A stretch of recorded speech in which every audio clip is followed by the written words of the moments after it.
My name is Christopher Schulz. I'm a lecturer in sustainable development at the University of St Andrews in Scotland in the UK. And I will not talk about a particular ghost project, but rather a policy response to ghost projects or also white elephants. To those of you who were here in the morning, you heard the distinction in the definition between the two.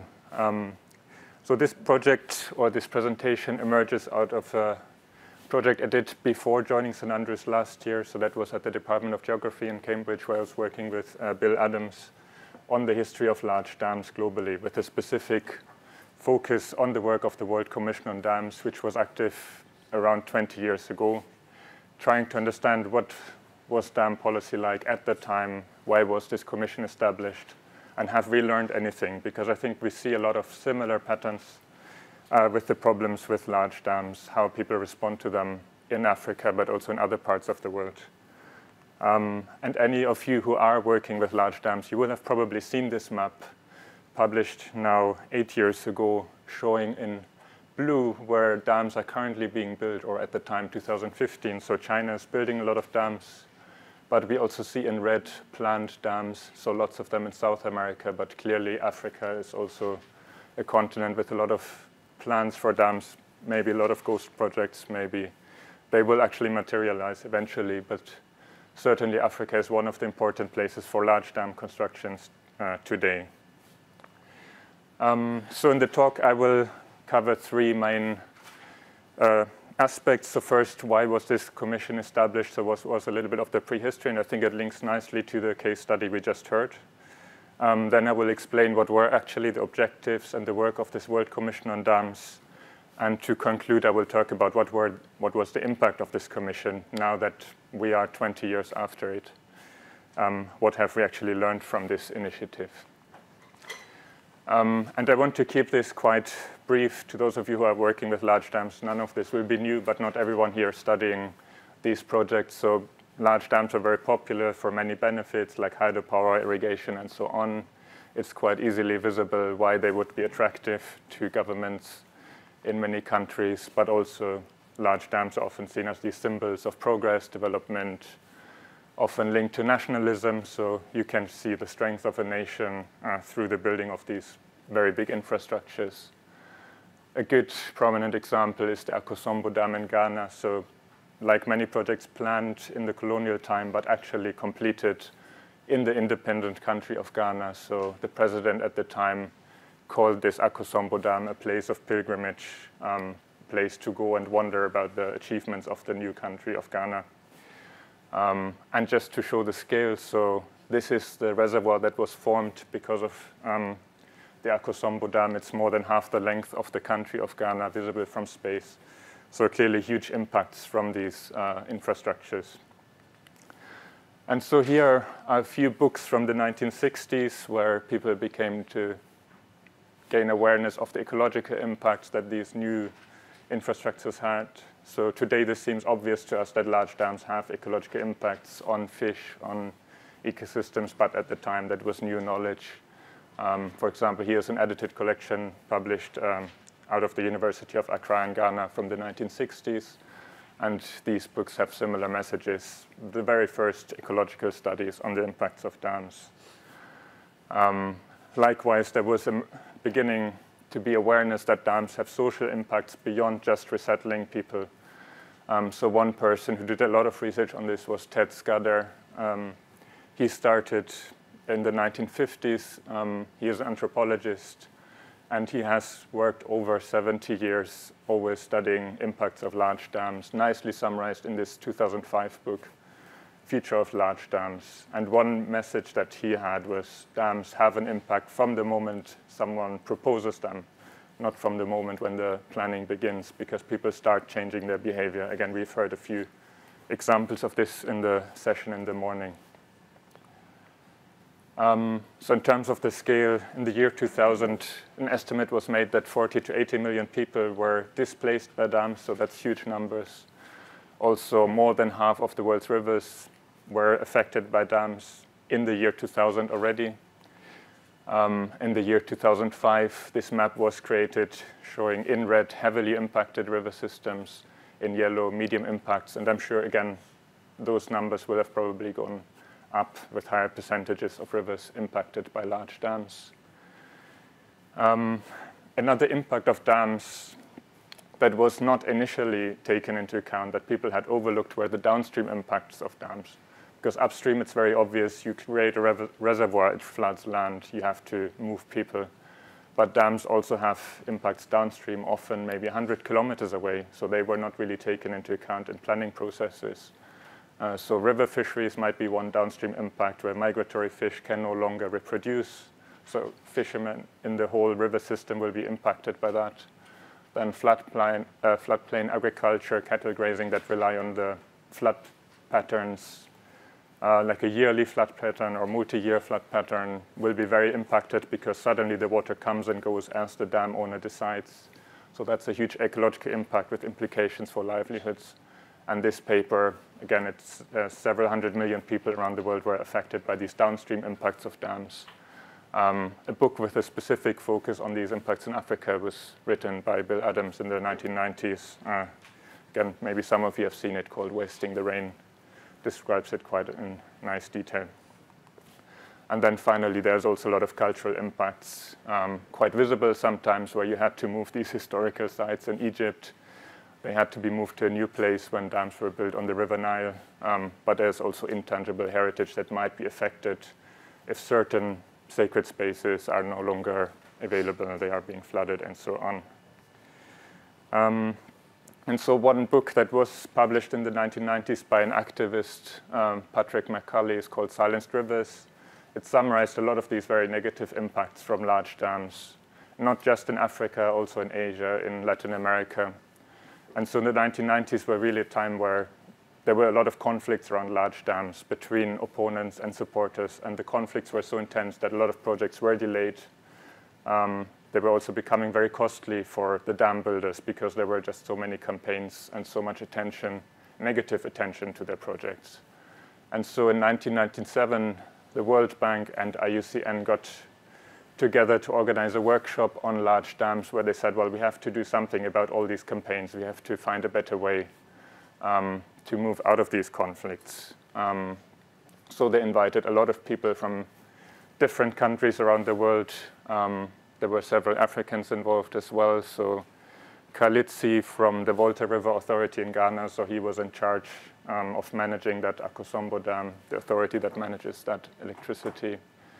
John Briscoe, a South African who was working for the World Bank at the time, he will become important later in the talk, so remember that name. But yeah, there were people from many different stakeholder groups and many different countries. All of them were men, so it was a very gendered activity at the time. Here's just a quick overview of other things that happened in the 1990s that one could say helped lead to this need for a World Commission on Dams to address these conflicts. So two very big dam projects in India and Nepal were abandoned that had received World Bank funding, so that was a huge upset to the World Bank. And there were also very big NGO meetings. Again, Manipeli, this is in India. Another one in Brazil, the Curitiba meeting, where they called for the World Bank to change the policy on large dams. But also there was an internal review inside the World Bank in 1996, and even that internal review found the World Bank could be doing a lot better in how they manage social and environmental impacts. Yeah, and so the challenge is then, you know about all these negative impacts, and imagine this group of people here in the room, probably a lot of you are social scientists, critical social scientists, political ecologists. I mean, very good at describing the problem, but if you were tasked with solving it, how would you go about it? Or if you were an activist or a displaced person, actually that is the task given to you, right? How do you address these conflicts? I mean, dams do have some benefits. There's no denying of that either. So how can you also stop the making of the East Coast projects or white elephants? That was really the challenge given to this World Commission on Dams. So of course they phrased it differently. They said, well, we have to review the development effectiveness of these large dams, and also they had to develop guidelines and criteria how to build better dams, how to improve the planning process. So it was an extremely ambitious mandate. First of all, understanding everything about large dams globally, and then also making new guidelines that work everywhere in the world. So it was an incredibly broad mandate that they received. at this 1997 workshop in Switzerland. I've spoken to some activists who were there in 1997, and they said the proposal for this World Commission on Dams came from them, and they were quite surprised that the World Bank was so supportive. World Bank sources then said this was because of the president at the time, James Wolfensohn, who was very open to working with civil society. And yeah, so just to summarize very quickly, they were hoping through dialogue, through evidence, we can do something about these many conflicts around large dams. So 12 commissioners were selected to be in the World Commission on Dams. They had a secretariat based in South Africa in Cape Town. And there were also 68 organizations involved as stakeholders who were sort of going to oversee the work. And at the end of this 2-year process, they produced a knowledge base. So that is hundreds of reports. It's a really good source, actually, if you need to know about any particular aspect of dams or any particular region in the world, there will be a report in this knowledge base. And also there was one final report which has the recommendations and the synthesis of all this knowledge that was collected over 2 years. So the 12 commissioners, they were under the leadership of a South African First Minister of Education, who then became the Minister of Water, Kader Asmal. He has already passed away. The vice chair was an Indian social activist. And so we can see, at least in this commission, we had a better gender balance. When the workshop was 100% men, at least almost parity here. Also, all the continents were represented, which again, for a global commission at the time was quite unusual. Like previous commissions like Brundtland or other commissions were generally retired men who had would give an objective view on the evidence, whereas these were people who were actually active, opposing dams or building dams or overseeing them in government functions. There were also 2 academics, so Ted Scudder, the one I mentioned earlier, and Brazilian academic who had a much more pro-dam position. So again, I spoke to all of the ones that were still alive at the time of doing research about the history and also what they thought about the developments afterwards. Another aspect of the work of the World Commission on Dams were stakeholder consultation meetings, which they did on all continents. So in Africa, they held it in Cairo. They would invite all the different stakeholder groups, and not just the pro-dam side, but also many people who were affected by dams, people who had been displaced, which again, today it seems quite natural to do, but at the time it was pretty unusual. And also at those meetings, those 12 commissioners that I just showed, they went on field trips where they actually saw the settlements of people that had been displaced. Yeah, and so that was another benefit of those consultation meetings. In principle, this was quite a logical process. So you had all these studies that were commissioned, a knowledge base was created, and then you have recommendations in the final report, which was to be disseminated, and then you would end all the problems with dams.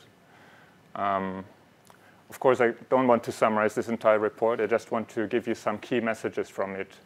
So one is that the report said there's actually multiple stages in how a dam gets built, and there's key decision points that can be influenced through research or through meeting with people. And one key insight here was there's the dam option, but also there's the non-dam option.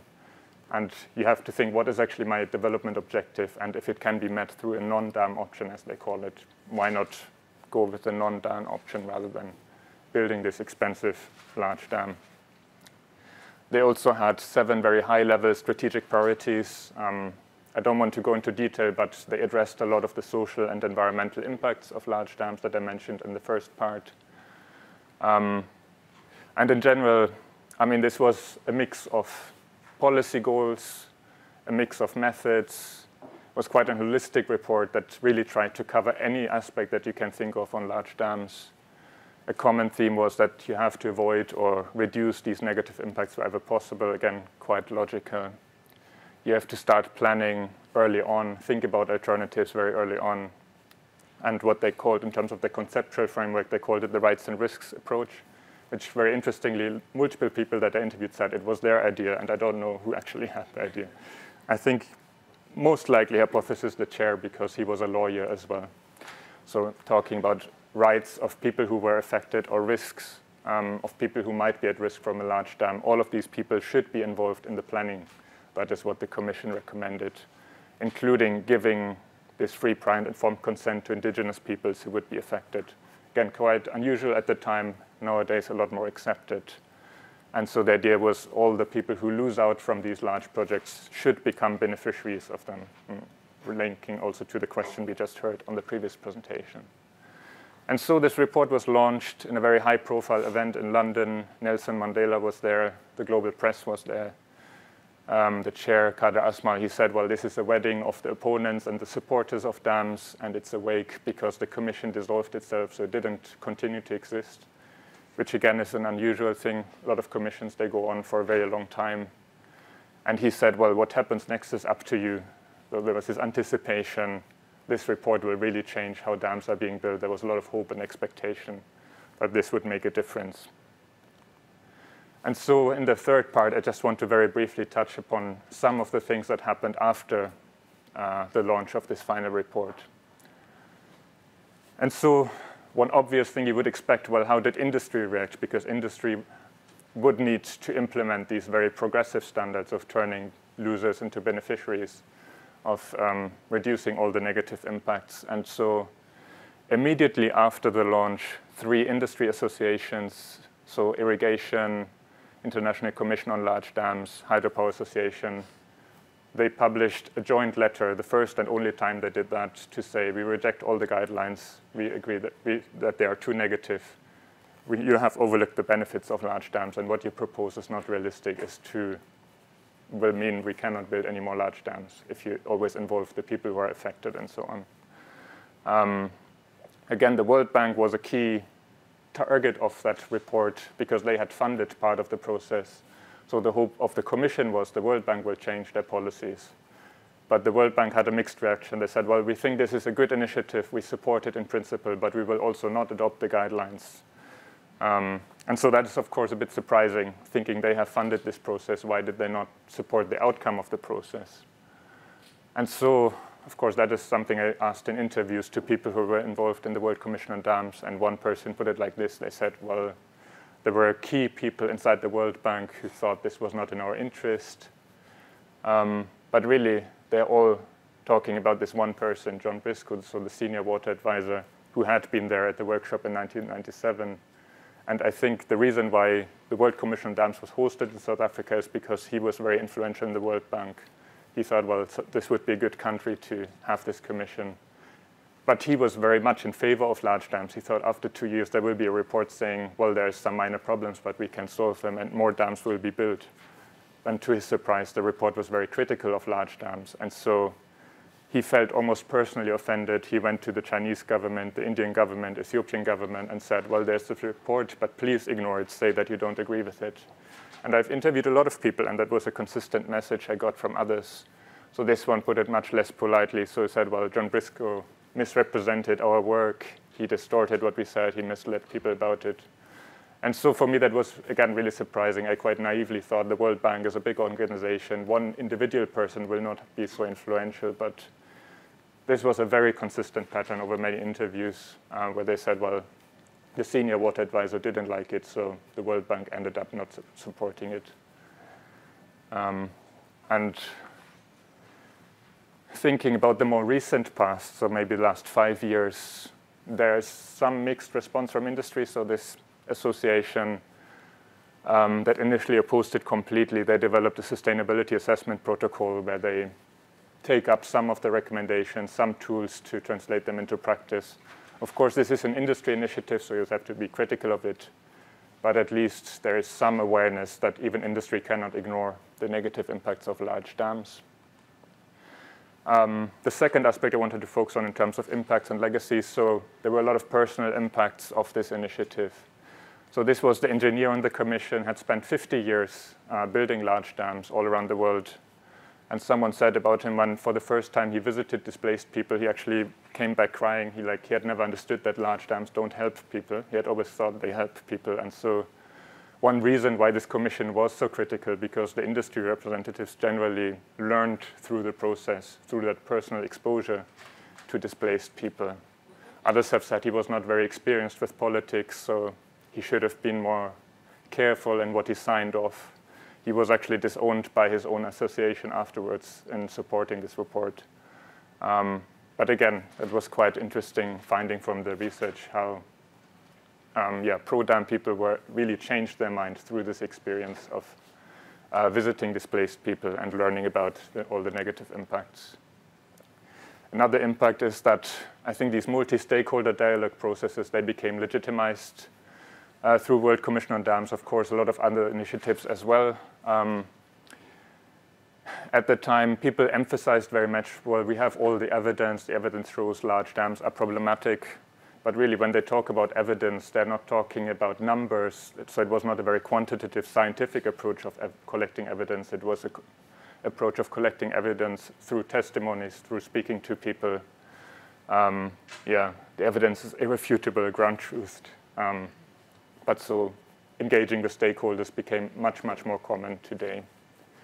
And the last aspect in terms of legacies and impacts, I think today the situation is again very different. At the time, year 2000, you could lobby the World Bank and say, well, we have changed things. Of course, they did not manage that. But today, dam financing is very fragmented. You have a lot of private investment in dams. You don't really know who is funding dams.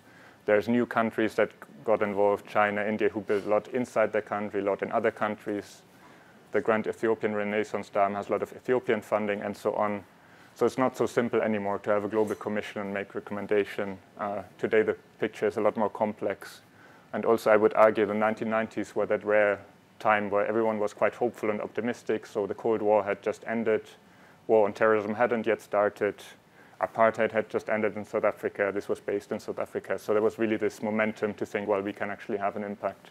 And I think today we're not really in that anymore. If you would like to read more, there's a few publications. I'm also still working on some. So this was a literature review about the impacts of this commission, then a paper on the history published in Water History, giving you more detail on what I just presented. And then one that just came out on the politics inside this commission. How did they actually come to an agreement between the two sides? Okay, yeah, thank you.